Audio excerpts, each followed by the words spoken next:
order. And let's see, I don't think we have our new member here today from Gloucester, but we do have a new member. He's just not here today, from Mr. Supervisor Chris Holston. Next on the agenda is approval or modification of the agenda. Is there a motion to approve? Second. Any discussion? All in favor? Thank you. Next is public comment. Mr. Do we have any? Mr. Chairman, we have no public comments received in advance of today's meeting. I would ask the audience if anybody would like to address the commission today. Sir, seeing none, back to you. Well, then, back to you with the executive director's report. Thank you very much. My monthly report is included in your agenda today. I'd be happy to respond to any questions. Later in the agenda, I'll be talking a little bit about the General Assembly session that's taken up quite a bit of time in the last month.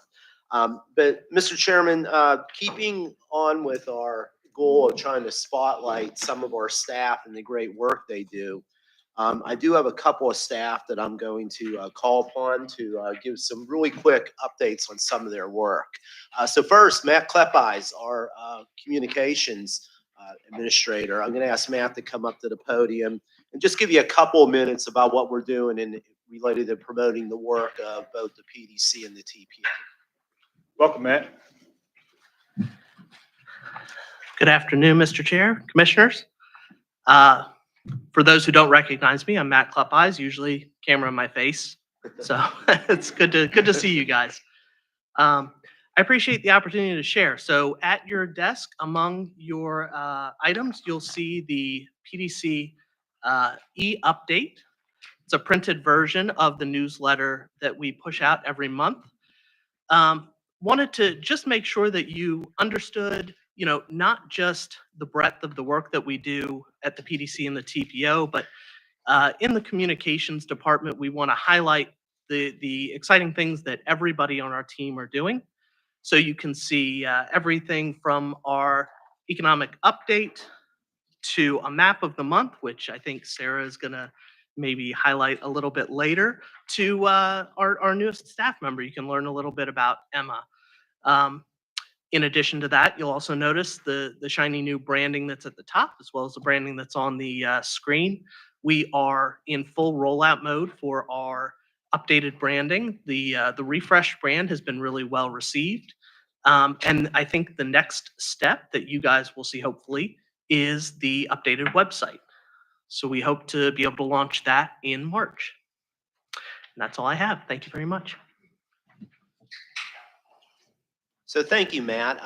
Mr. Chairman, if I could make a request of the commission, you're going to see that our PDC website Facebook page is re-energized. I would really encourage all commission members, if you haven't done so, please go to our Facebook page and follow us. We're putting information on there just about daily on the work that we're doing. And any help you can give us as you push information out to your constituents, we would ask for your help in trying to get as many people following our PDC Facebook page as possible. Secondly, I'd like to ask Sarah Kidd to come on up to the podium. And Sarah is going to talk a little bit about Fish Swim Play, which is a really exciting app. If you're not following this yet, you're going to want to. And this is just a tremendous resource that we're really excited about. So thanks, Sarah. Good afternoon. Thank you. So this is the updated version of our Fish Swim Play website. Hopefully you saw the previous version. It was first launched in 2017, 2018 when we worked on it. It was a public outreach tool that we created as a part of a grant project that was called the Regional Strategic Plan for Public Access to Waterways. So that was work that was funded by the Virginia Coastal Zone Management Program. So as a part of that original study, we collected an inventory of public access sites to water, shared them in an interactive map, and then created some other materials to promote the website. And I believe you have a card in front of you. That was from the previous work that we did from that grant, but it does sort of remind you to visit. It's got the name and the address on there, so you can hopefully use that. So we distributed those around the region at the time. So since then, the website does continue to be visited by the public. It's still in use, but technology has evolved and it needed to be updated. We also wanted to expand the information that's contained on the website to create a more comprehensive platform for finding recreational opportunities in the region. So in addition to a new logo and a complete redesign of the website, we also assembled a new inventory of parks and trails, as well as updating the existing water access inventory. So, and I just heard that you all talked about trails at the TPO meeting, so we do coordinate with them. So the trails in this site are a little bit more things that are already on the ground and finished, nature trails and parks, those types of things. So as the bigger projects come together, we will definitely be including them in this website. So this new website has a more streamlined experience. So you can now view a map of water access, parks, and trails. So I'm not going to do a whole demo for you, but I'll just quickly show when you go into a map. So there's a map for each of these 3 items. They all work the same way. And but you can just go directly to the item you're interested in to find what you're looking for there. And there's also a tool, it's called What's Near Me. And this one's nice because all 3 of the features are in one page, and you can find what you're looking for within a radius of an address or a location. So I'll just zoom in here. And real quickly, so within 2 miles, there are 8 water access sites, 55 parks, and 4 we call recreational trails here. So in total, there are over 900 locations now in the website, and you can browse or search by name, location, or amenity. So hopefully you'll have a chance to try it out soon, maybe find some new places to visit this spring and summer. So that's all I have for today. If you have any questions, let me know. Anybody have any questions or thoughts? Yeah, it really is a phenomenal resource, and I would encourage all of you to check out the website. I need to make sure I get this to our tourism development organization in town just to add it as a resource. Hope that you all do that. Thank you. All right, thank you. Thank you, Sarah. Mayor Pons, it's my understanding you had a guest at a city council meeting yesterday from the PDC. We did. Yesterday, the city hosted its annual budget retreat, and we were fortunate enough to have Nikki Johnson, who's the economic development specialist here. I don't know if that's her correct title, but stand up, Nikki. I would encourage all of you all to invite her to your jurisdictions. I think having her speak before our budget retreat really set the tone of what we could understand to be happening in a regional perspective, and she gave some information on the city. But that kind of set the tone for our conversation about our local needs in terms of budgeting. So, Nikki, thank you for making the trek all the way to Williamsburg. Appreciate it. So, Mayor, that concludes my report, sir. Thank you. Next on the agenda is Mr. Mark Gadulde-Kutrowski. Good afternoon, Mr. Chair, commissioners, and other interested parties. The Community Advisory Committee met a week ago in the 757 room. We had a very informative and in-depth conversation with the founders of Catch More Kids, about the means of disrupting violence in our communities. We also had a presentation from Ms. Johnson on the economic development in the economic trends in our region. And lastly, we had a presentation regarding rail proposals, including the impact on a historic African-American burial ground in Richmond on Shaco Hill. We meet next on April 11th. Thank you. Thank you, sir. Next consent agenda, Mr. Carmen, you want to? Yes, we Talk about would that. recommend approval of today's consent agenda, which includes your meeting minutes from January and also the treasurer's report, sir. Is there a motion? Second. Any discussion? All in favor? Thank you very much. All right, next on the agenda is the regional housing assessment update. Now, we have Mr. Mathia here with us today. Mr. Crum, do you want to set that up at all? Yes, Sharnita has been taking the lead on working with your housing work group that was formed by the HRPDC. Today really brings together a lot of work that's been done over the last 18 months, and we are going to be asking for some action today to be able to take a really important step forward in this process. So I'm going to turn it over to Sharnita to give you some background on this item today. Thank you. Chair Pons, Vice Chair Glover, other distinguished officers in the commission and guests, good afternoon. Mayor Tuck has wanted this to be a quick meeting, so I said that all the answers must be yay. So he has set the stage that we're going to breeze through this presentation today. Thank you, Mayor. We'll get it done, the tunnel done for you quick, Donnie, no problem. So I just want to again recap with a brief overview of where we are and how we got here. Talk a little bit about the draft components of the scope of work for the RFP that we have come up with. It's a living document. We continue to tweak it before we send that out. And Bob will lead a discussion on funding the assessment. We have a few great leads we would like to present, but we need some feedback and some action from the board. So again, you're going to see this. I guess I need to make this a t-shirt for you all, that this is where we kind of started with the pressing issues as it relates to housing. And this is the framework that we have used over the last year to make sure that we were looking at all of the components that needed to be addressed in this assessment. Make sure that we were looking for anything from a future perspective that we need to be aware of as we craft this assessment. It's kind of like when you see the new Google Pixel 8 come up and you already know that the 9 is around there. So with this plan, we want to make sure that it's intentional and that it's going to be futuristic, that it's looking at where the needs and the trends of the region will be.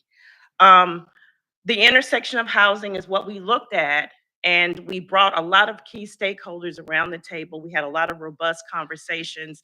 We know that in our field of work, we work in silos for so many years, that if you're in transportation, if you're in health services, that all of your services programs and your conversations are kind of centric to what you're working on. And when looking at housing, we know that we had to look at a multidisciplinary approach in order to look at where we needed to be for housing. So we looked at all of the stakeholders. These are some other components that we knew we needed to have around the table. And we utilized this to ensure that we were getting the voices of all of that. A lot of times in housing, there are so many other organizations and services that are in this footprint that we're not aware of. So talking to all of these different sectors gave us the ability to see things from all perspectives. As Centera alluded to, they are looking at what is in the best interest of their patients as well as the employers that they were serving. So we knew that this was a very needed approach in looking at what the assessment can do for us. So I want to talk a little bit about the scope of work. The Regional Housing Assessment Group met January 30th. We provided a full copy and we can present that to you all, but I kind of wanted to go over some highlights from our conversation and what was presented. So this is the scope of work that we talked to you all about in October. The ones in bold are some areas that we kind of pulled and extracted out because we wanted to make sure that we had a robust conversation about that. So in terms of the analysis of current policies and strategies and conditions for the region, a housing demand and market analysis piece, a collection of all the housing inventory that we have in each jurisdiction. We put in the impact of defense/military presence on housing. This is very important as we look at one of the top larger employers of this area, and how does the military presence affect housing options, and what do we need to have in place to make sure that we're staying competitive? I and Harumpa with Rick and Todd will be meeting with the military group next week. I think we have finally got that nailed down to have some future conversations because they have housing on their radar as well.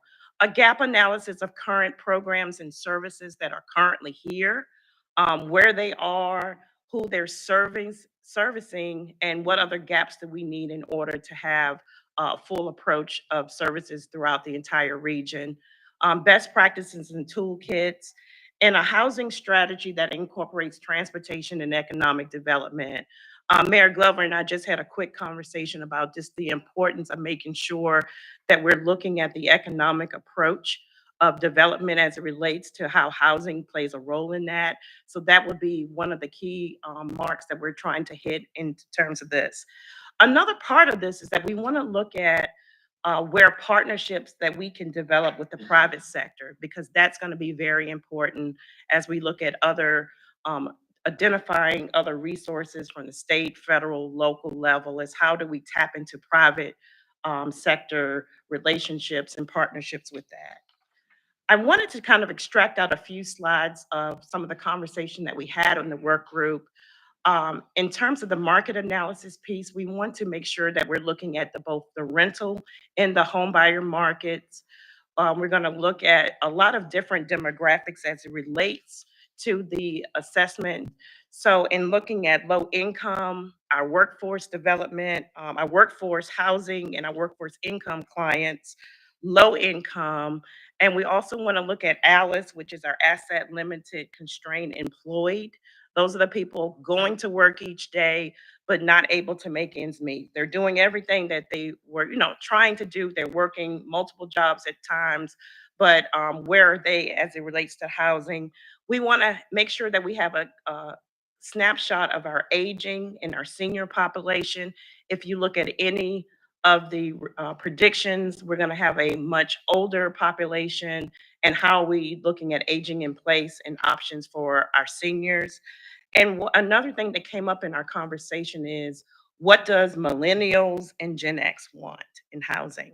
And how do we look at that as it relates to making sure that we have the right mixture of housing as it relates to those jurisdictions? We want to ensure that we're looking at homeless and special populations and doing an analysis or impact of the vulnerability of evictions and foreclosures in the area. The analysis of current policy strategies, conditions, and housing demand. We want the RFP process to find someone that could review and extract all of the zoning, land use, regulations. We have never had all of that compiled into one space, and that's something that we really need in order to do a true and accurate housing analysis. We want to identify any other state code policies, procedures, parameters that we need, and make sure that we're doing, again, analysis of the types and mixture of housings that we have related in the area. The curation of best practices and models and toolkits. One of the things that we have continued to hear when we were looking at doing the housing assessment is that it has to be a living document of things that we can actually implement and put on the ground. We hear it all the time. If you're a planner, you do the plan, you set it on the shelf, and you wait till the next 5 or 10 years, you do that. This has to be a very dynamic tool, that it has to produce best practices, models, and toolkits that each jurisdiction can pick and choose a la carte what's going to be in their best interest.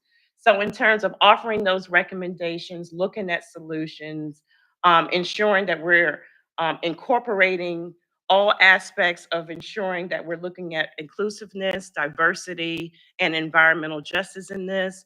And another key part is that we're keeping in line with our climate and any other environmental factors. Our area looks so much different, and that came up in our meeting, is whether or not there were other plans or assessments out here in the nation, but no one looks like us in terms of where we're located, our historic charm, our coastal areas. So we have to make sure that the plan keeps those things in consideration. We want to also identify and make sure that we're looking at any other state, federal, again, local, any other services and programs that we have not uncovered, that's a part of it. So with the military and defense, we know that that should be a big key component of this, is ensuring that we're looking at it from that lens as well. So we're hoping that we will have some type of impact of the demand that the military and defense has, and what other needs that we need to have in place for that. Before we go into the funding discussion, were there any other comments or questions before we move? And again, we can supply a copy of the draft RFP. No questions? Any questions or? Okay. So for our current prospects of identified resources, we're looking at partnering with Virginia Housing. They have a market analysis capacity grant that we're able to apply for collectively as a region. What they are proposing is $20,000 per locality. We would have to do a joint resolution or proposal to do all of the localities at one time in order to leverage those funds. With Virginia Housing, it comes with some of their own resources internally that will assist us with the process, and it allows us to do the individual locality work for each locality through that. We have also been in conversations with LISC. We were early on with them. They had planned to do a plan about a year ago and decided to wait to see what the region was going to do. So we had a conversation with them last week for funding, and they're looking to see what our discussion and action would be at this meeting. And their biggest question and concern was what other leveraging or in-kind funding we had for that piece. So I'm going to allow Bob to kind of talk through the next part, is identifying other resources and opportunities in the board contribution discussion. Thank you, Shanita. So we've looked at similar assessments and tried to come up with a good cost estimate about what this effort might require. And our best estimate is that we're probably in the neighborhood of $500,000 to be able to complete this type of an assessment for a region of our size, 1.7 million people, 17 local governments. Now, as Shanita mentioned, the good news is there's a lot of people that seem to be really excited about being involved. As she mentioned, Virginia Housing, if we're willing to go in with one regional application, $20,000 grant per locality. So that's going to fill a big part of this gap. And then as Shanita said, we've spoken with LISC, we've spoken with Centera, we've spoken with some other people that would really like to be involved. We believe that we would be able to bring the full funding around this, but they are asking us to have some local investment in the game. And they do want to see that the localities are committed to this. So our proposal would be, and Mayor, we could incorporate this as part of our budget process in May that will be in front of you. But we would like to propose, we believe if the PDC partners could come forward with $50,000, we could leverage that into a $500,000 product. So it would be $450,000 from non-PDC locality money. If we could show $50,000 of a contribution from our local governments. Mr. Chairman, we could incorporate that as part of the budget process. We typically would do that we would ask for that approval in May, so that those monies would be available next fiscal year. And we typically have that distributed on a per capita basis. Mr. Chairman, I think, Shanita, any comments before maybe we ask the housing work group members for any thoughts, anything else you wanted to add? I just know again that that was one of the bigger questions that Virginia Housing had and that LISC had, was the contribution and what that would look like from us in terms of, as they say, having skin in the game in terms of assessing it. So, Mr. Chairman, what I might suggest is you have several members around the table of our housing work group who, work with Shanita, myself, Greg, and other staff quite a bit. They've invested a lot of time in this conversation. I might suggest that you begin by hearing from them. Sure, yeah. As they bring forward this. I see Mayor Glover's got his mic on, ready to go. Yes, sir. Thank you, Mr. Chairman. So first of all, thank you, Shanita, for that information. And I think we're heading in a good way in terms of housing. I know in the city of Portsmouth, it's something that we struggle with, affordable housing. And I know affordable can be subjective to a lot of folks. You know, we have our young individuals, our teachers, our first responders and other young professionals who need adequate housing, but due to cost today, it's in some ways out of reach. So with that, my question is, because I know a lot of localities now are in their budget season, and I know there's an ask for some skin in the game from localities. And I think you just mentioned a number. So that number, a request for funding from the localities would be, well, what would be the number that we would be asking for individually? So I can ask, Sheila, I apologize. I should have asked you to have that here for us today. But sir, we could have that number for you very quickly. Right, and I think that's important because I can't foresee I don't speak for all the localities, but I cannot foresee our locality would not want to participate in a regional assessment that is going to provide us actionable data to move forward in this effort. So if we could get that number, and as I said, because we're in budget season now, I think it's a good time. And we could probably wrap up some support and be prepared for the proposal to go forward for fiscal year next year. And if I may, Mr. Chairman, Mayor Glover, absolutely. What we could do immediately after this meeting is send around the distribution of what that contribution would look like based on a 50,000 number. That would allow you all to take a look at that. And again, we would propose then you could deliberate that and consider that as part of our budget approval. It would be before this commission in May. It would be a special assessment, just like it would be for other programs. It would not impact your base contribution. And one more ask, if I may, if we could have some backup support so that everyone can be informed of what exactly that proposal is going to include, or that assessment potentially would include. Is that fair? Yes, sir. Yes, sir. Thank you. Mayor Dyer, I saw your mic on. Yeah, thank you very much. I'm going to speak not only as, elected mayor, but also as the chair of Harumpha. I took the gavel from Doug Ponza a little while ago. And I think the one thing we have to agree upon is that this is a crisis for everyone. This is something that we must confront head on. Recently, we took a trip to the Pentagon with Harumpha. We met with every undersecretary or assistant secretary of every base between Virginia Beach, Chesapeake, and Fort Eustis Langley. Every one of them, all branches, said that this is a matter of military importance in terms of retention and recruitment of personnel.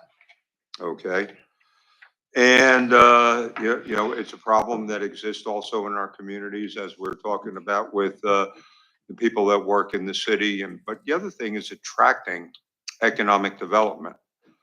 I don't want to get winded here, but, our recent stormwater of $567 million, which passed and we absorbed into our budget, now costs over $1 billion with inflation.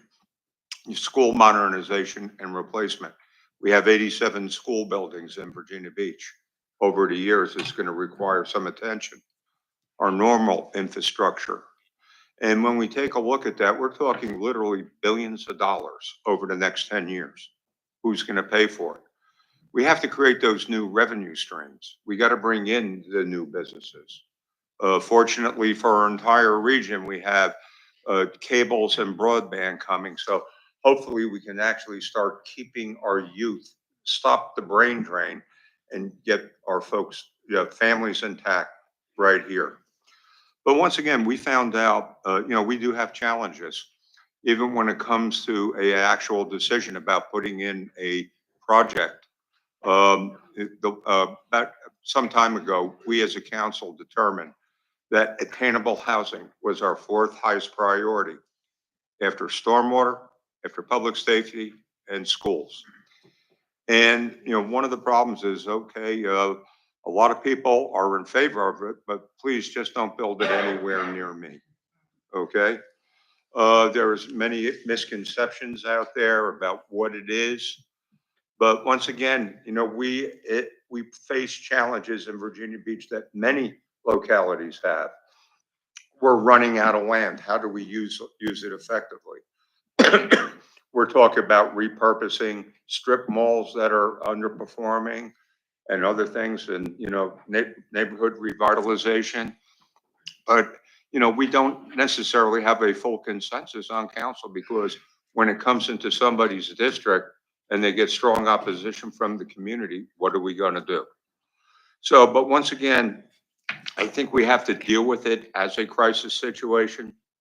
And I think what it's going to come down to is courage of convictions of elected officials combining with the community to address a crisis situation.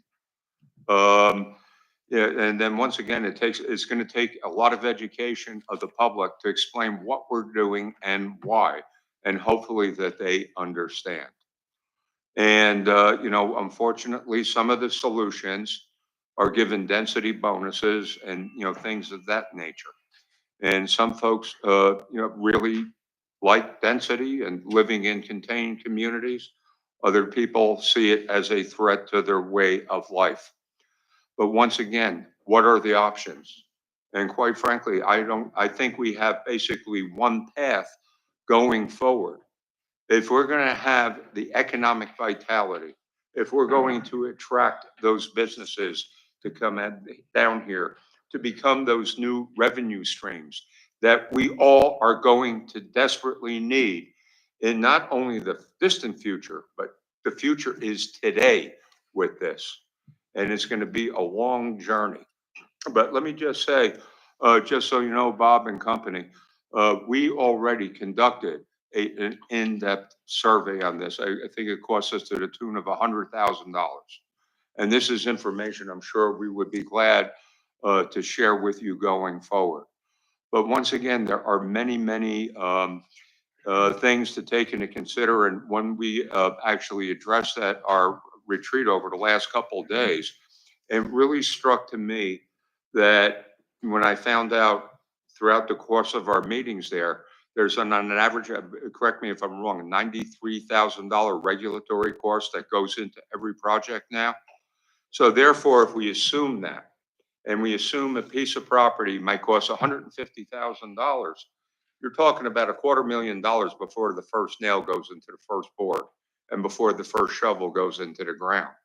And once again, the regulatory costs are passed on to the customer and passed on to the renter and everything.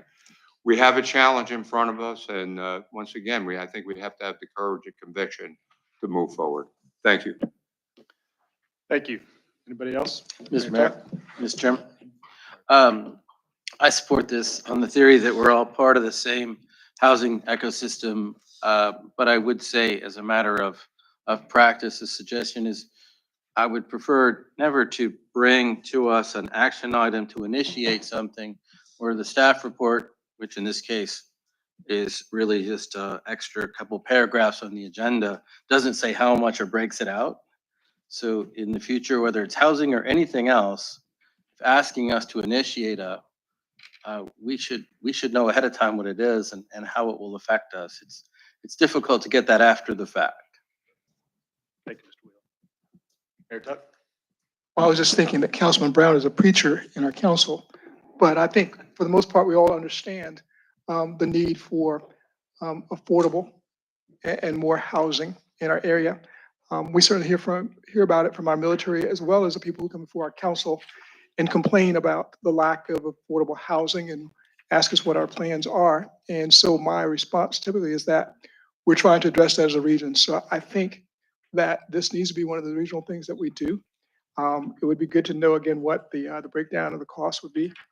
So as we are preparing for our budget, that we can certainly include that.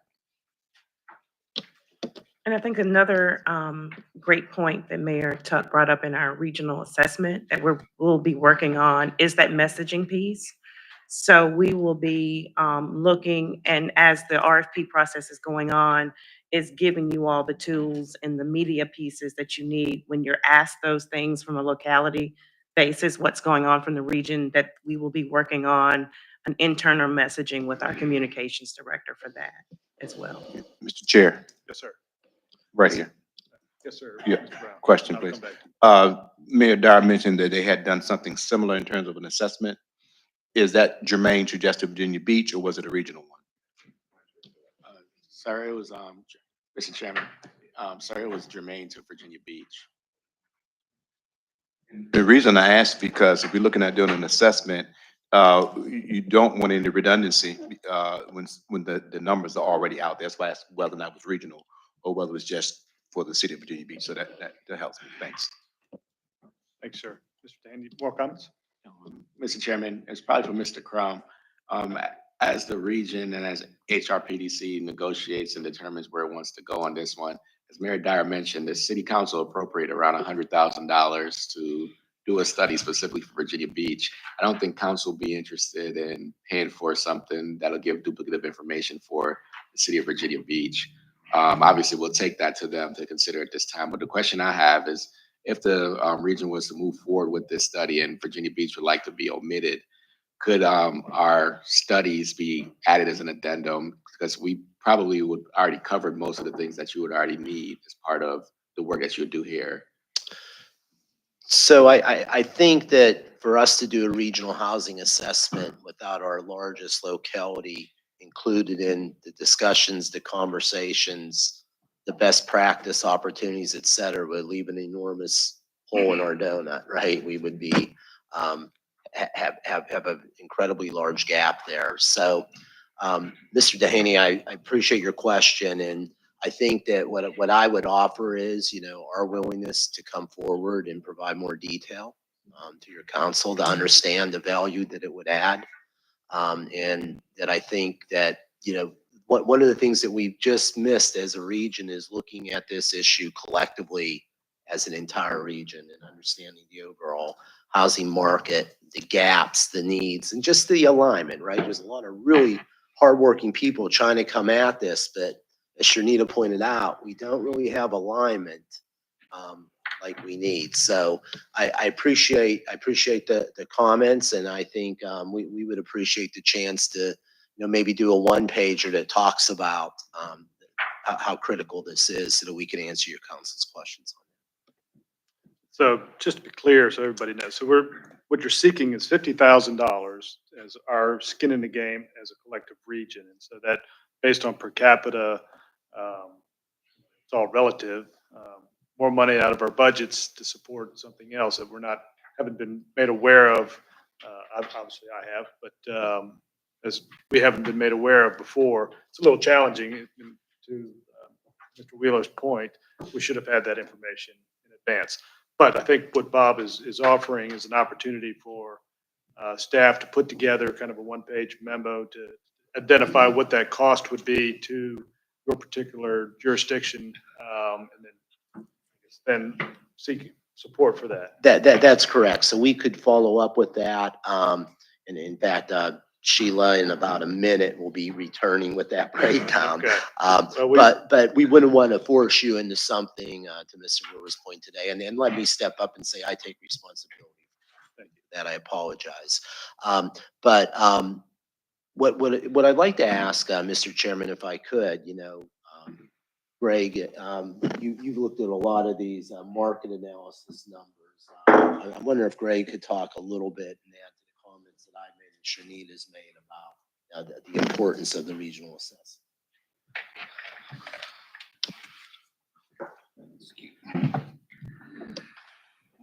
Thanks, Bob. I would start by saying I am tremendously excited about this opportunity for Hampton Roads. It's never been done before, right? We don't have anything like this. And the reason why it makes sense to do this regionally is because we have federal plans, we have state plans, we have locality plans. They're all different, and Virginia Beach should have a plan, and Pocosin should have a plan. They're legally required to have comprehensive plans. Right, the state has Housing Virginia, but when we look at housing, right? There's many different aspects of it. One of the things that we recognize is, as Shanita said, Hampton Roads is unique, right? 50% of our commuters, the people who work, leave their jurisdiction of residence and head to a different jurisdiction. Our labor sheds overlap the jurisdictions that we're in. If you look at where people take transit, they move from one locality to the other. When people are looking for housing in the military, they might be stationed in Chesapeake or Norfolk, but we know where they're living. When Joint Forces Command closed in Suffolk, the #1 hit locality was Virginia Beach, right? We recognize as a region, housing is a regional issue, but we don't have a good sense of even what is happening regionally. And that is why this is so important. You take something like Union Mission, which is in Norfolk. Who does Union Mission serve? They serve the whole region, right? So when you have a locality plan, a lot of these locality plans are really good for the locality. They stop at the locality border. When you have a state plan, it encompasses a whole state. And what we're trying to do is just to start with a solid understanding of what are the resources in the region? Where are those resources? How do we get people into the right places if we don't know where they serve, what they serve, where the money comes from, be it state, federal, or local? And if we don't have a solid understanding of how the landscape looks across the region, it's very hard to make change. It's very hard to make a proper investment to attack, as Shanita showed. There's so many issues related to housing. They're incredibly complex. They're all interrelated. And if we don't have a solid understanding of how things look regionally, then it's really difficult to make necessary investments to address those issues. So the first part of this, as Shanita explained, is really setting the landscape. And to do that, we need Virginia Beach's plan. We need the Historic Triangles plan. We need Newport News's plan. That plays into this, but those aren't regional plans. Those are local plans. This would be the first time of looking at something regionally, to look at an issue that crosses all the borders, just like our commuters do, the people who use transit, the people who come to our military bases. That's why this is so important. Again, it's never been done. We can't take something that's been done somewhere else because nobody looks like us, right? That's why it's got to be specific to our region. So I hope that provides a little bit of clarity. And Mr. Chairman, if I may, to clarify, what we're requesting in the action is to initiate a per capita assessment. Now that needs to be done through the deliberations of our agency budget process, right? So what I want to stress is a motion for us to move forward today doesn't commit you to writing that check of how the 50 will be spread out. What it commits us to doing is incorporating it into our budget. That will be reviewed by personnel and budget. And then you do final deliberation of that consideration at our May meeting. And then what I'd like to offer, Mr. Dehaney, there's great points. This is good reconnaissance. If your counselors are going to have some questions, we're willing to come and help them help answer this question. So, May I? yes, ma'am, Ms. Ritter. I have to go with Mr. Wheeler here. I think if you could get all the information and it's not necessarily, I mean, down here, we didn't understand that it was $50,000 in the aggregate. Yeah. As opposed to $50,000. That's what I thought. Okay, so it's all $50,000. about the message. Gosh, I don't know. I'm gonna have to change my name. That we did not understand the goal. And I think this, I see a lot of smiles, so those not messing up.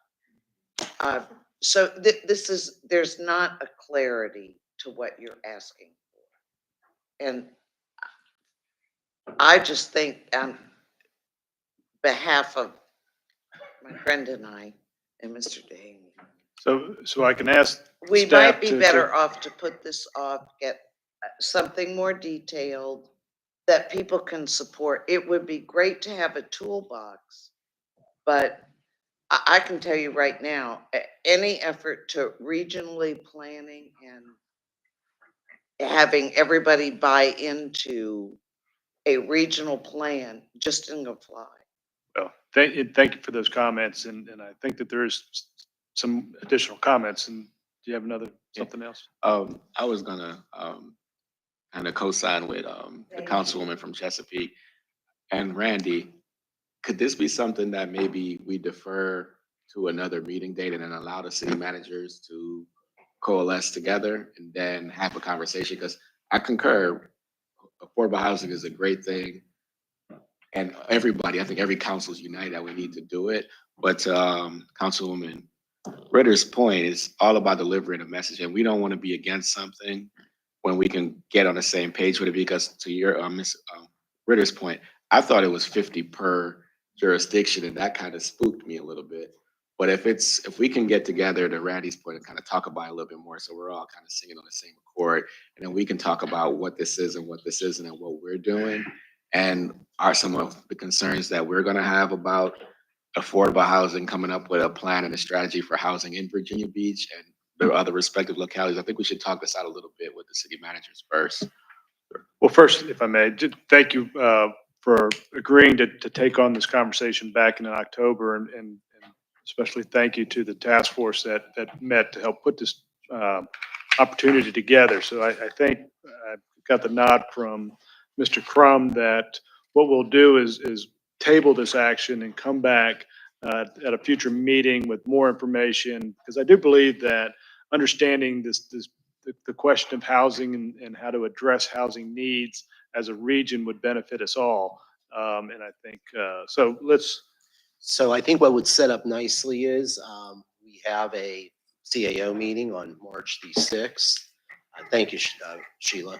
And what I'm going to do is up and send them each direction.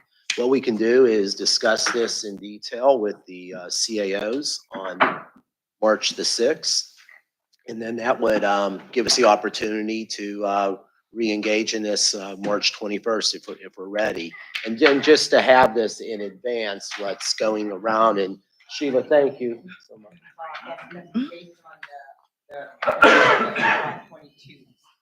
Greg will give me the week, I guess, today, and not give them the exact amount.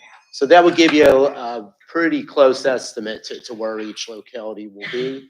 And then we can bring this back with, and Ms. Reader, it sounds like with a little more detail of the goals of the report, because what we want to stress is, and we're not looking to direct policy, we're looking to develop a data and a toolbox that you all can use as you need, and I think we can work on. Just turn your mic on, please. Bombshell report yesterday about the rate of inflation increase, particularly that with housing costs. So that would give the CAOs an opportunity to reevaluate the impact. I mean, I was pretty stunned reading that. So. yes, sir, Ms. Gillette. Excuse me. I'm sorry. I mean, I'm looking at the list that's coming around, and I'm looking at the assessments for everybody, and I don't think there's anything that's really out of hand that people could not agree to. But I think what it is that we got hit with it, right? It's not that we don't think it needs to be done. Again, we get back to the process and the information that we get instead of getting it as we did today. But thank you very much, because it's worthwhile and it's work that needs to be done. So let's. Yeah, thank you, Ms. Noel. Mr. Gillette, do you have a comment?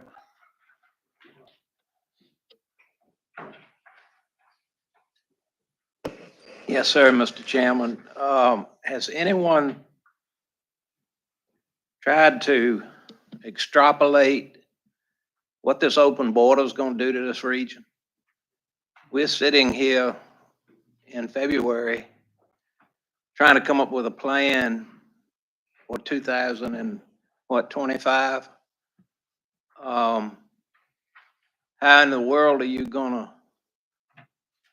come up with any hard numbers or even close to hard numbers when you're looking at regulations that are over our head, federal, state, and local? and the ability to form those into a home, and come up with a number that would satisfy everybody in this room, I think it's an impossible task myself to even come close to that number, to make it feasible, until we know what this new flux of population is going to look like. Maybe somebody in this room has a crystal ball, I don't know, but it would be nice to know.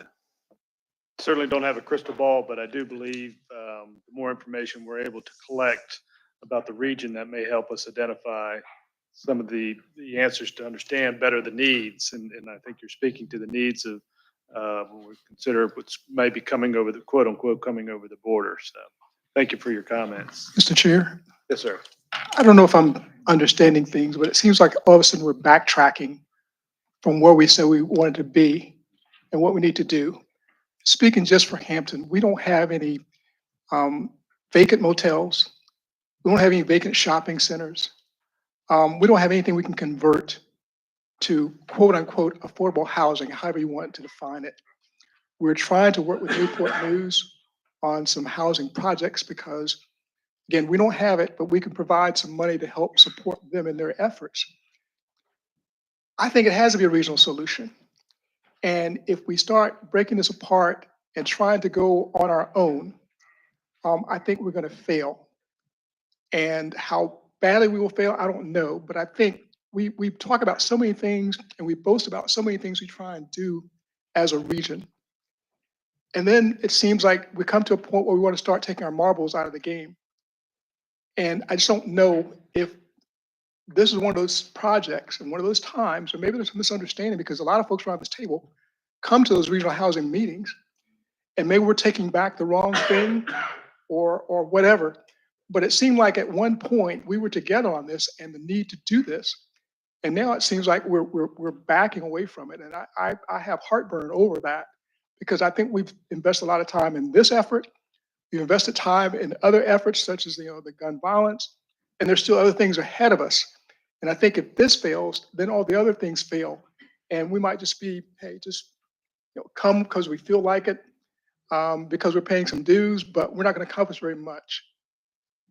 Well, Mr. Mayor, I appreciate those comments and I apologize that we didn't get all this information to you in advance. I think unless there's some questions about what we're trying to achieve with the study, it strikes me that the biggest hangup was what is the contribution that we would be looking for from each of our jurisdictions. Is that fair to say? Okay, so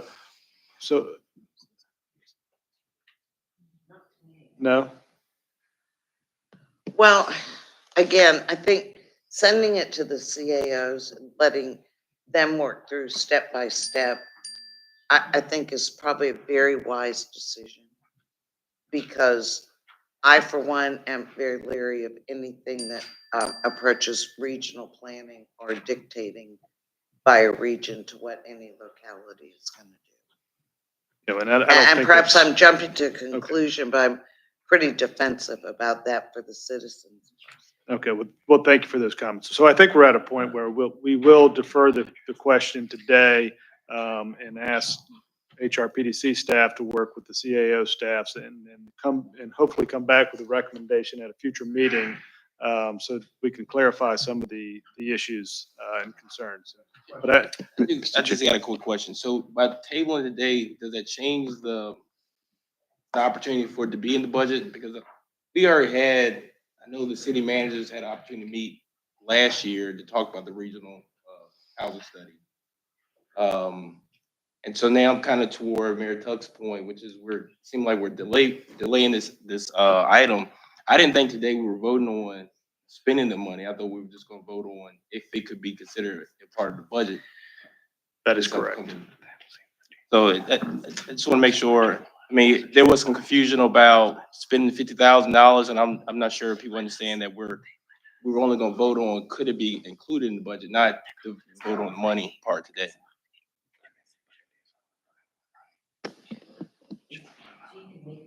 So So there is a motion that's in your agenda. And I would feel comfortable moving forward because I think, Mr. Long, you're absolutely correct, and Mayor Tuck. So what is the pleasure of the board? Would somebody like to make a motion? I would move this be deferred and taken to the CAOs at their March meeting, come back at the next meeting.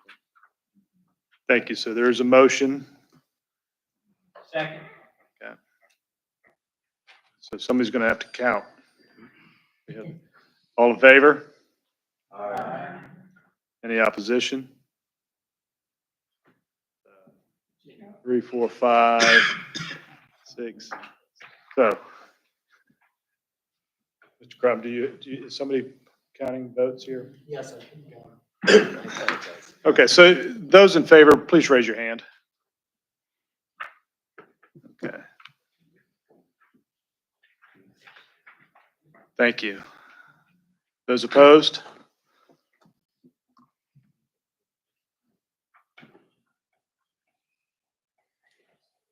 Okay, so the ayes have it. So we'll table this motion. Thank you.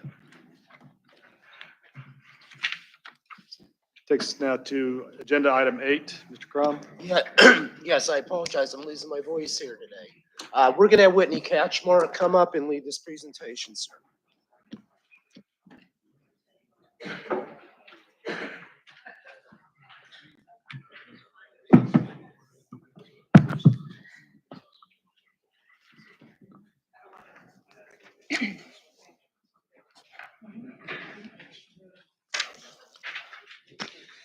Ms. Catchmark, welcome.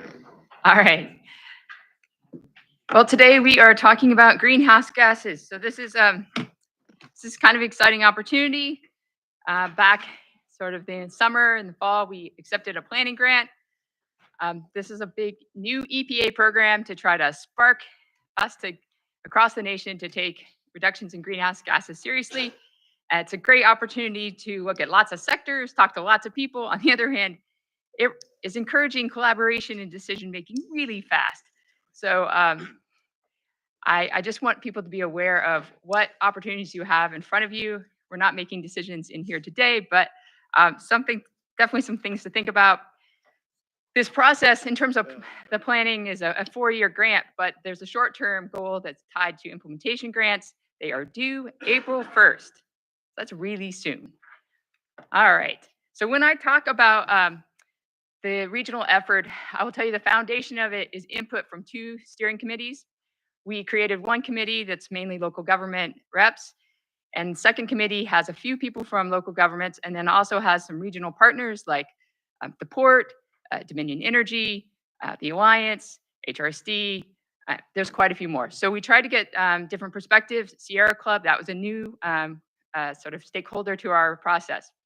So what that group has done primarily is I've asked them to send me ideas about what they'd like to do in terms of greenhouse reductions and kind of how well vetted it is. Like, do they know how much it costs? Do they have a scope?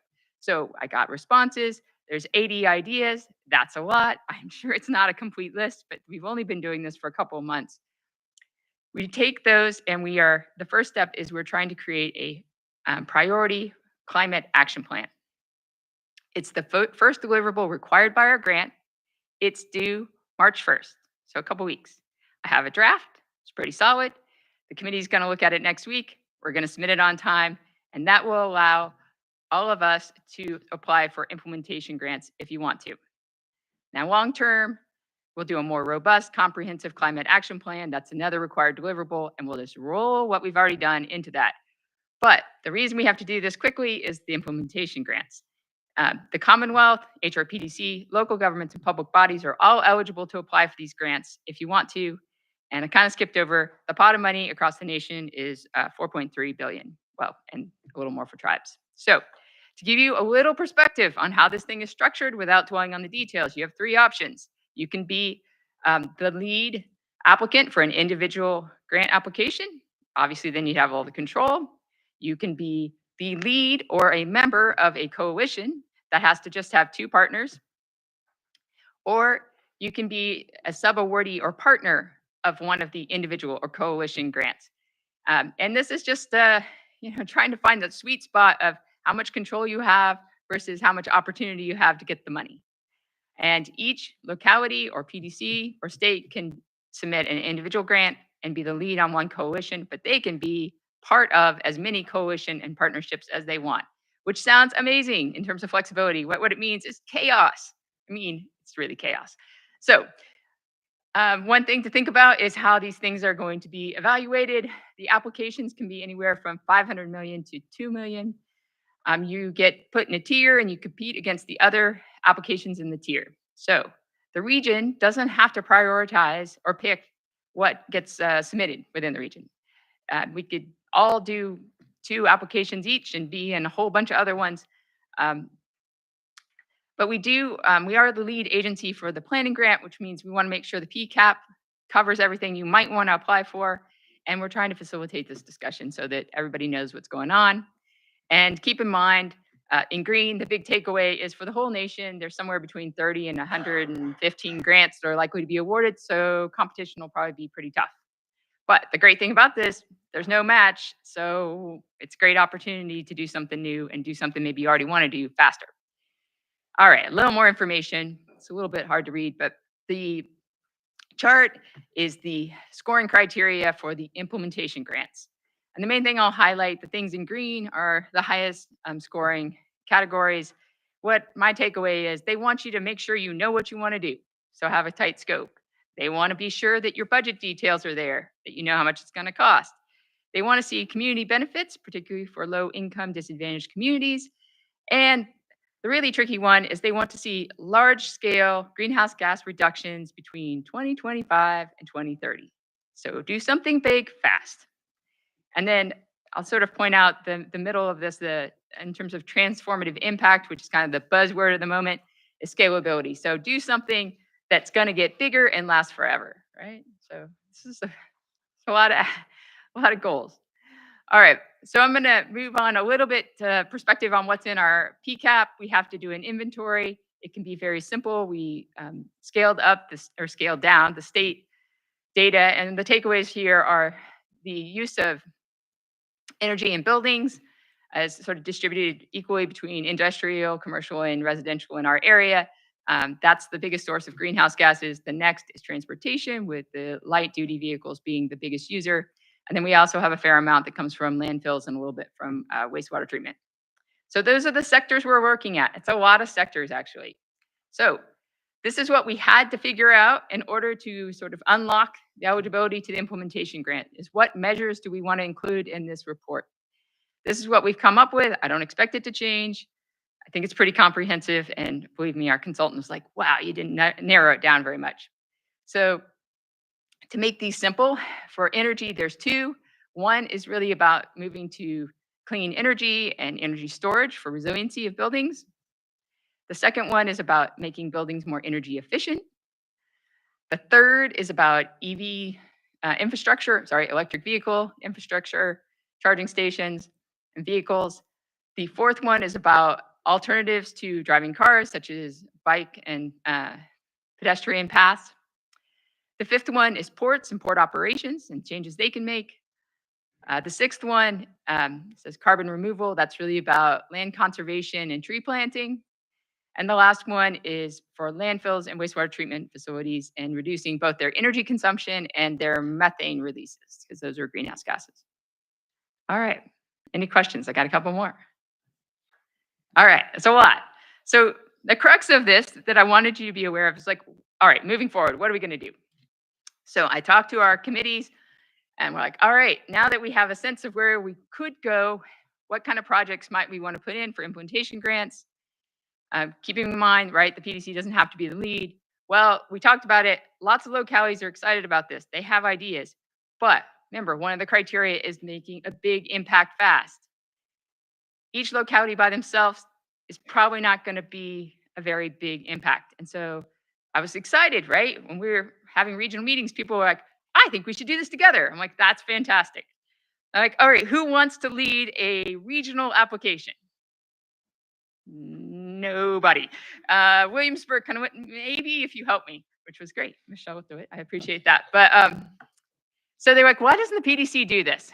So maybe we can. but we're going to try to find some different combinations of applications that we can fit into. In terms of the capacity to write the grant, um, it's a kind of a big lift because it requires more details. Like I said, they want to know that you know exactly what you're doing and how much it costs and the impacts to your community. We could have consultant help us write it. We're just trying to debate that. And that could be for the PDC, that could be any of you who want help writing one of these grants because it's a federal grant. It's got a lot of pieces. The next thing we talked about was who has the capacity to manage the grant if we get it. Well, nobody really has a lot of capacity right now. There's been a lot of grant opportunities, but we think we might be able to figure out, you can put in your grant application funding to staff up. One of the challenges we have at the PDC, and I ended up talking to the committee about it, is because they were like, why don't you just do this? Just add enough money to have a few more people.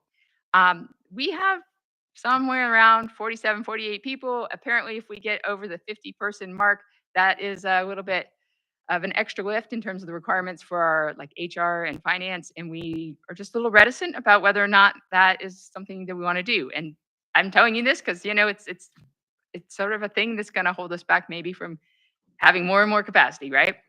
But we're going to try to figure that out and figure out if there are other entities like the state or other multi-state applications that we could just fit under and we wouldn't have to be in that role. And then the last issue is kind of on that point with the coalition applications. So I'm going to talk to you about a couple of examples so to make this a little bit more real. I feel like I'm talking fast, but part of it is we're running late. And I just want you to get a sense of this is the frantic pace of this grant. It's like we need to figure all this stuff out soon in order to write good applications. And here's a couple of things that are in play. Nothing is firm on this list, so I just want to be clear. Carbon sequestration, this is like land conservation and tree planting, right? There is a 4-state coalition that looks like it's going to happen with North Carolina in the lead. Their basic concept is they want to give funding to Duke and the Nature Conservancy to assess all the land in those 4 states, so where the highest value carbon sequestration is, and then have $200 million to try to use to acquire that land or put it in a preservation. Then they would also have $50 million for each state to kind of have its own program. And, that would help us in that for our region, when we did that data call to try to see what people were interested in, we already identified about $20 million in ask of land that people would like to acquire for various purposes. One of the ones that really stood out to me, because I'm a water person, is Newport News Water Works was looking at an area to do source protection of their reservoir. So that kind of thing. So perhaps we could be a recipient of part of the 50 million from Virginia. So like I said, that's a great example of the kind of structure you can do. Sort of the other end of the spectrum, HRSD is likely to put in an application to do some upgrades to their wastewater treatment plants. They can reduce their energy consumption and carbon CRT emissions with about a $57 million upgrade across 4 plants. Good for the region. If they get the money from the feds, then it doesn't go, get distributed to your ratepayers. Another issue, sector that we're looking at, there's a lot of enthusiasm for doing building upgrades, municipal buildings. Many localities have already got some ideas that they've planned. This would just be a way to fund them faster. It's possible that the Metropolitan Washington Council of Governments, so WashCOG, may put together an application and include multiple MSAs, metro areas, and we could be one of them. So we're working with them. I got a meeting with them this afternoon to see where they're headed. Sort of jump around. The other one that they may be in the mix is this transportation hydrogen production. We're not sure. Maybe the state will jump in that role. It would be good. There's a whole corridor, I-81 corridor, that's looking at doing more hydrogen production, getting more vehicles to use hydrogen. Virginia Tech Center, the Virginia Tech Center in Newport News has already got a plan to build a production facility, and it has been collaborating with a bunch of private entities that would like to change their fleet vehicles to hydrogen. So there's like so many things that we might be able to pull together if we can just get organized and write it and hash out the numbers. And the port is also involved in that proposal as well. So that's a really innovative front. And then the last one I wanted to point out, and again, there's a lot of enthusiasm to do more transportation bits, especially providing electric vehicle charging for fleet vehicles for all of your cities and counties. There's not a lot of funding available for that, even through DOT, and we might be able to throw in some trails as well.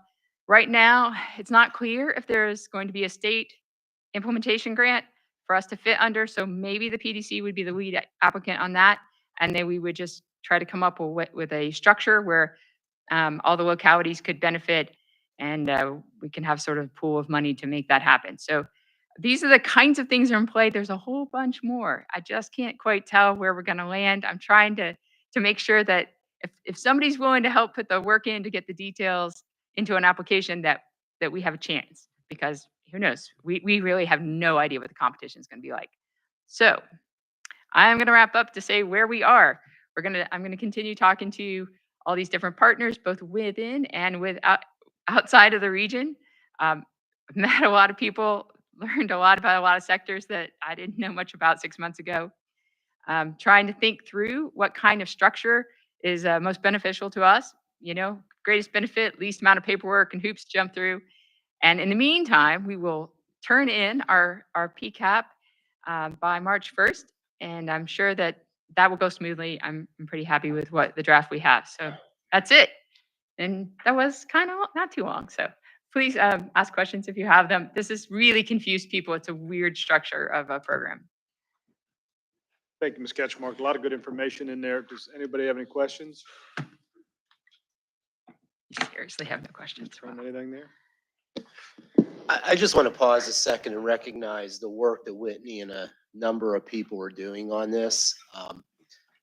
I'll be honest, I've seen plans this large that you'd spend 2 years working on them, and we're putting together a plan in, 3 to 4 months, Whitney, that would typically take much longer. So, but it is an opportunity to get projects eligible for this federal funding, and I just want to say, with Whitney's leadership, we're trying to figure out the opportunities, but boy, it's been a heavy lift. And I just want to recognize Whitney and her team for the extra time that they're putting into this.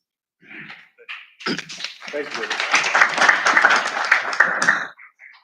Okay, there's no discussion. We'll go on to item 9, General Assembly update. Bob, if you can be abbreviated, that'd be great. Fantastic. Well, that will work well for from me losing my voice today. So I'll be as quick as possible. So, General Assembly update. I'm going to stay very high level. We could talk about a number of bills and budget amendments, but I'm going to just pick out a couple of them that relate to our regional legislative agenda. First off, let's look where we're at. I think some of you know these dates, but we had crossover earlier this week where of course, the House bills went to the Senate. The Senate bills that were approved went over to the House. Everybody is anxiously anticipating this Sunday, Sunday night, Budget Sunday, is when the two chambers will release their budgets. There's going to be a lot of people, including your legislative liaisons and others, combing through all that on Monday. We'll probably be able to make some sense out of what comes out of that on Tuesday.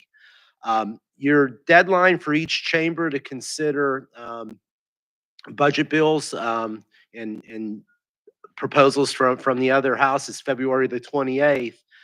For now, the session is scheduled to adjourn on March 9th. But of course, the big question is, will they arrive at a budget?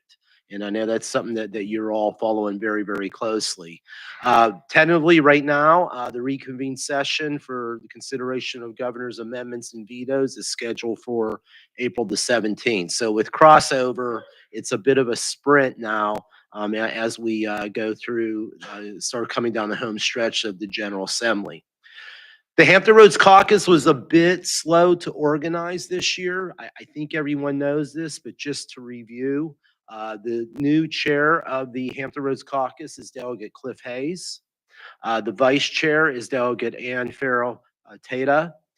Their first meeting was just held on February the 8th. Usually they would have met a couple of times by then, but they got organized just that week. Now, I felt fortunate. We were able to, I attended on behalf of the PDC chair and the TPO chair to present the PDC and TPO regional legislative agenda to the Hampton Roads caucus members. They do have meetings scheduled now for February 22nd and 29th, and they are consulting with us at the PDC in terms of what the topic items should be for those upcoming caucus agendas. All right, so let's talk about a couple of items that are big on our legislative agenda. The first one, you've seen this chart many times, but it deals with state funding for PDCs. And I think you all know the story. If you look at the goldenrod column, back in 2000, our PDC received $356,000 from the state. Today we receive 165. It's gone down over the last 2 decades. And if I would go backwards towards 1990, it's even sadder, right? So we're formed by the Code of Virginia, but regionalism just has not been supported in the state budget, unfortunately, with funding going to planning district commission. So you made a very strong statement. I now serve on the statewide association of the Virginia Planning Association, the Planning District Commission's boards, and we're making a collective push. Now, what has happened through the General Assembly is we have 2 budget amendments that have been submitted, one on the House side, one on the Senate, bipartisan support for the budget amendments. Those budget amendments would provide each of the 21 planning district commissions an additional $150,000 in annual funding. So for us, it'd be another $150,000 per year if approved. The next 2 slides are a bit busy. I apologize for it, but this is sort of our game plan. Here are your Senate budget amendments, the 2 numbers. What's going to be happening in the next 24 hours is Senate Finance and Appropriations Subcommittee is going to be looking at these budget amendments. We have planning districts from throughout the Commonwealth contacting these senators as we speak, asking for their support of the budget amendments. I personally have spoken to just about all of these individuals in the Senate. I've had a number of conversations with Senator Lucas as well as many of the representatives from the Hampton Roads area about the importance of PDC funding for our organization. The House, also, we have companion budget amendments. Again, a very long list. These are the people that are being contacted today as well, asking for their support, all hoping that when the budget amendments come out Sunday night, or the budget, that these 2 budget amendments for increased funding for planning district commissions will be in the proposal. So we're feeling good, but as you know, one doesn't know until we see how things play out over the coming days. Okay, so a couple of bills. First off, one of the priorities of this PDC over the last several years has been for the formation of a chief resiliency officer and a department. And we have a very good bill, House Bill 1458.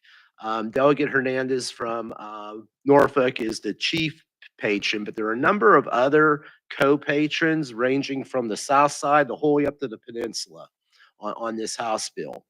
It would move the current chief resilience officer out from underneath the Secretary of Natural and Historic Resources and place the position under the governor and create an Office of Commonwealth Resilience to support that position. And what really this is intended to do is centralize coordination of our Commonwealth's climate resiliency efforts. Right now, there's no one secretariat that can bring together all the different departments that deal with flooding and resiliency. And that's been a challenge for us. So we're hopeful that this type of a position would be in that coordination role with the authority to bring the various departments together at the state level and really collaborate with regions and really get some alignment so we can bring more federal funding to this challenge that we have across the Commonwealth. House Bill 1458 passed the House by a block vote of 99-0. So tremendous support in the House side. Now, here's where things get complicated. Over on the Senate side, there's a companion bill for the same thing, same exact language, Senate Bill 733. That was voted on by Finance and Appropriations Committee to continue it on to 2025.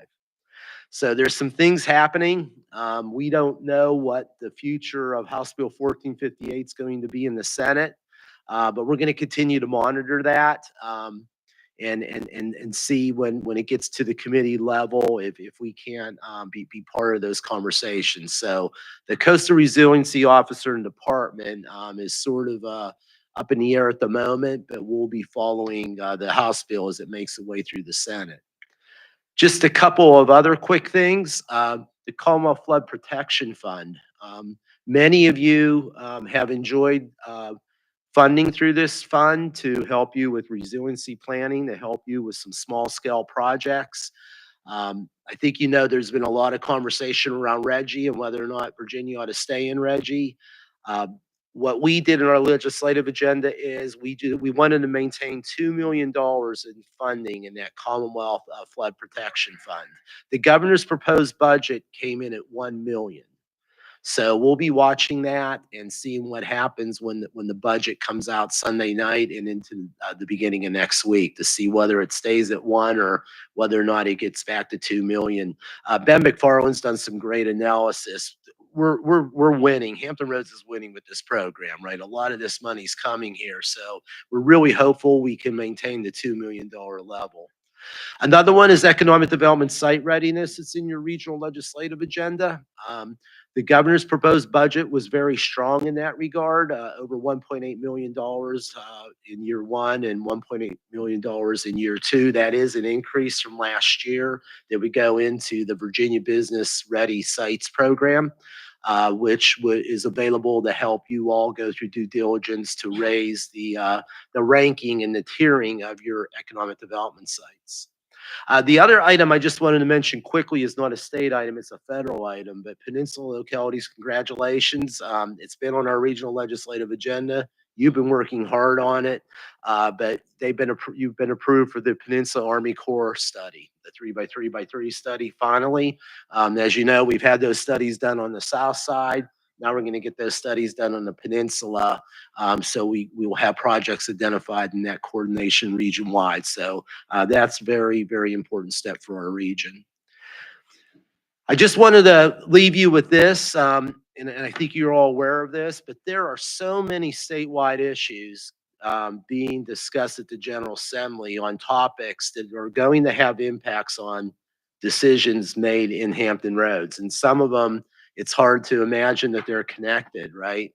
But I think you know Northern Virginia would like a sports arena for 2 professional teams.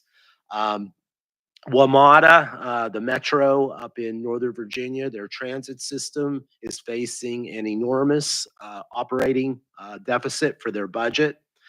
And the I-81 corridor is looking for money as well.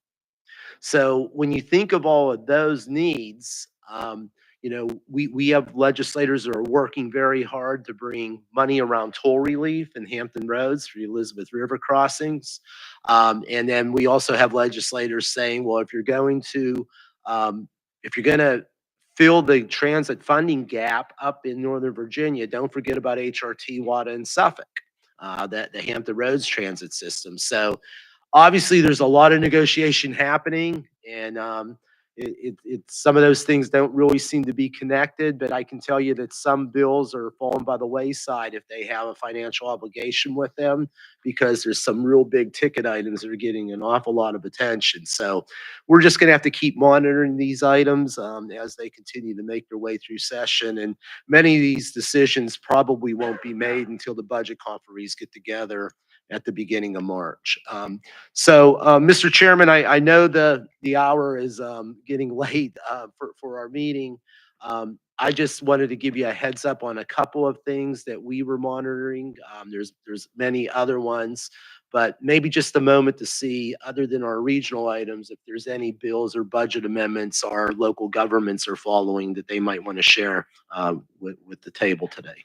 Back to you, Mr. Chairman. Thank you. Yep, certainly be interested to hear if there's any bills that are going through the General Assembly at the moment that you all are watching that maybe we should be aware of. I know. Our big issue is the 1% sales tax for school construction. So I understand that's passed this portion, passed the Senate, I think. Yeah. Anything else? Yeah. I know for us in Williamsburg, and I know we talked about it here at the PDC, maintaining local control of zoning ordinances is an important thing. And I understand that the short-term rental and ADU bill passed the Senate. It's going to the House next, and would encourage all of us to speak out against that. It's certainly, so looking around the room, I don't think it's anything that we support locally, but somehow it's making its way through the General Assembly. So we need to be alert to that. Anything else? We were also looking at the solar farm law that they're trying to change as well. Good. We're against that. Anything else? And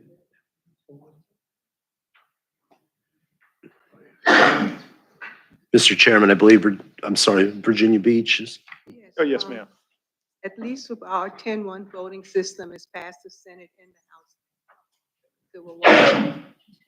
And what was that again? I'm sorry. The 10-1 voting district system, yeah, Gotcha. Good. it's passed the House and the Senate. Thank you. Okay. Mr. Chairman, I know that there were a number of localities watching bills related to public notices, particularly related to land use, and hoping for the ability to be able to advertise some of those more electronically than in printed media as well. All right. I don't see anything else. So, Mr. Crum, you want to come back to your seat and talk about upcoming meetings and run us through the rest of the agenda? Yes, sir. So our next meeting will be on March the 21st. We will obviously be bringing back the housing item after consultation with the chief administrative officers. No meeting for us in April, but you'll be back with HR, TAC, and HRPDC in April. And then that will point us towards May, which is the month when we ask you to approve our budget and work program for the upcoming fiscal year that starts on July 1. You have in your agenda technical committee meeting summaries. Mr. Chairman, I'll send it back over to you to see if there's any old or new business. Anybody have any old or new business? Okay. Seeing none, then we will be adjourned.